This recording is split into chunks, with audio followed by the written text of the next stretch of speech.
tried, but there were some glitches in the sound. I don't know why. It was just my iPhone recording. The room. I wasn't even plugging a weird interface, but let's see if this is going to work.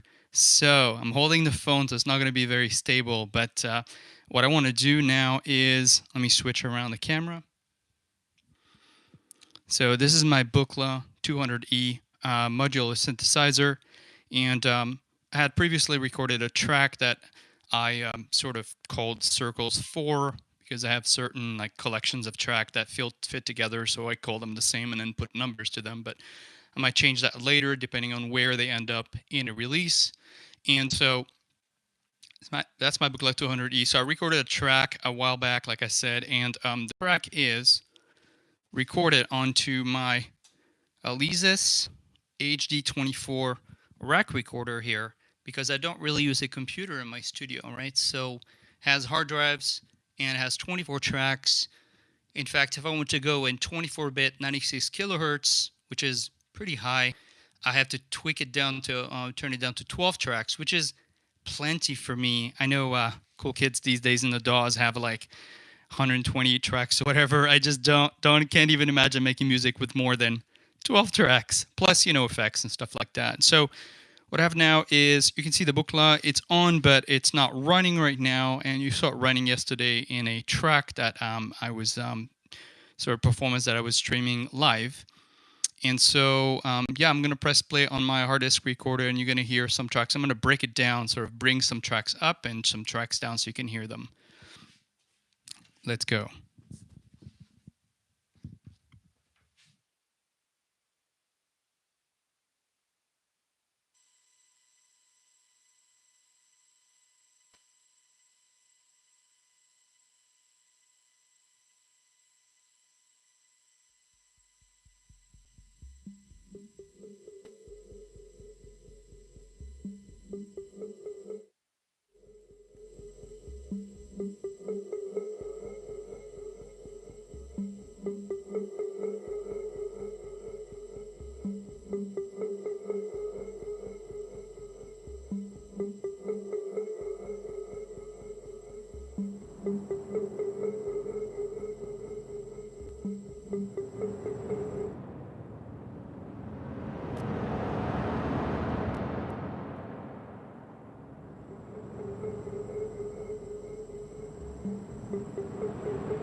All right, so you can hear all these growling sounds, and so here on my mixer, the channels 1 through 9, I think, are mapped to channels 1 through 9 on my hard disk recorder, my beautiful Alesis HD24.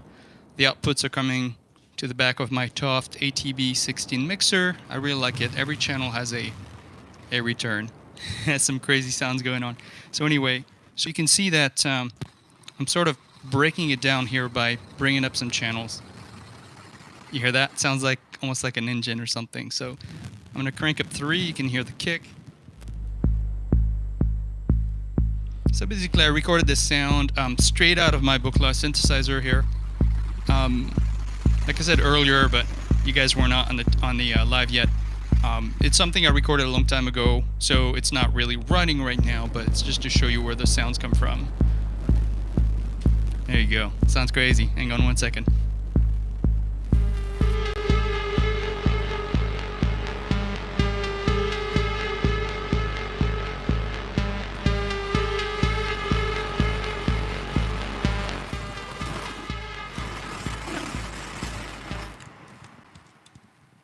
Listen to track 9 by itself.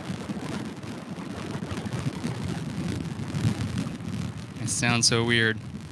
That's That's a Buchla for you, right? You can go crazy with sculpting sounds. So what's going on here also is I have my Strymon Big Sky reverb here, which I really like. I literally just send out two sends into the inputs of it, and the outputs are back into two tracks, 14 and 15 right here. So as you can see, like a lot of people just use DAWs, right, these days, and so this is basically like a DAW, but it takes a little bit more time, and when I set things up and then stop making music, it just kind of goes away, right? So every time I make music, I have to sort of like spend quite a bit of time deciding what do I do, and if I use this, then I have to like find all the cables in my boxes. Here I have boxes of cables, and I have to plug them into my mixer, and then I have to arm the tracks here. It sounds like a lot of work, but I don't know. It makes every track, each track special because it's like this session. I have to kind of be in the studio for a few hours to set things up, and I hit record a lot of the time, and that's how I have a lot of music recorded. Wow, there's a lot of tracks on this one going, but right now I just have these track 9 here that has a lot of weird noises. Let's bring more channels up, okay?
All right, you hear this? That's a perfect example of crazy sounds that you can sculpt on the Buchla 200E synthesizer.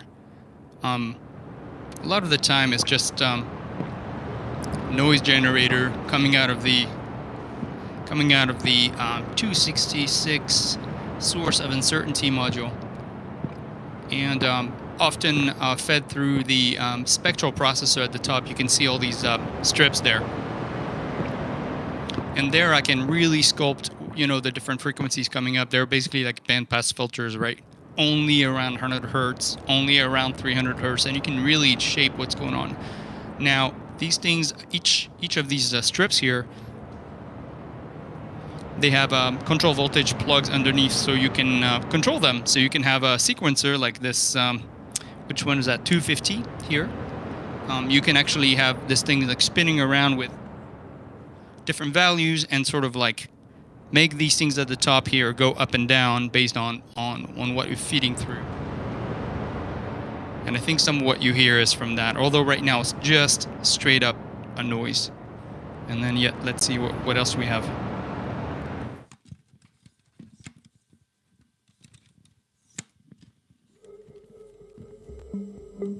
That's like the main theme, right? So it's a stereo track, panned left and right here. There you go. Well, there you go. Thank you for watching.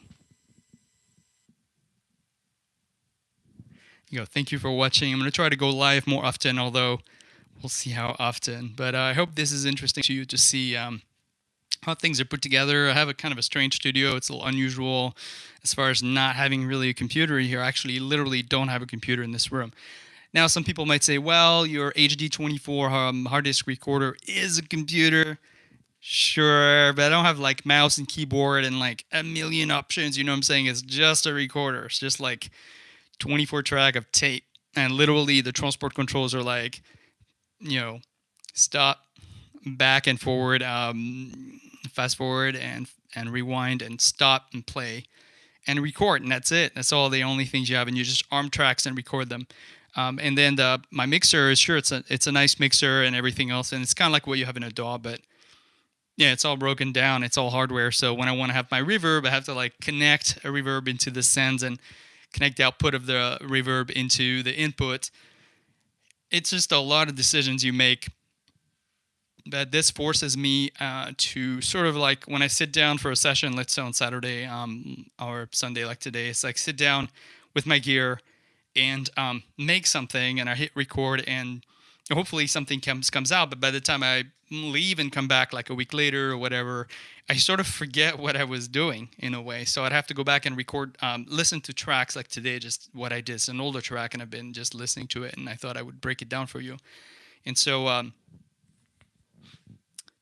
yeah, it's like, and I'm a different frame of mind. So even if I listen to something I recorded before, I kind of forget what I was trying to do before. And I often, if the modular, the 200E modular, if everything is unplugged, like you can see all the plugs are removed now. I don't know what I had set up on it before. I don't remember.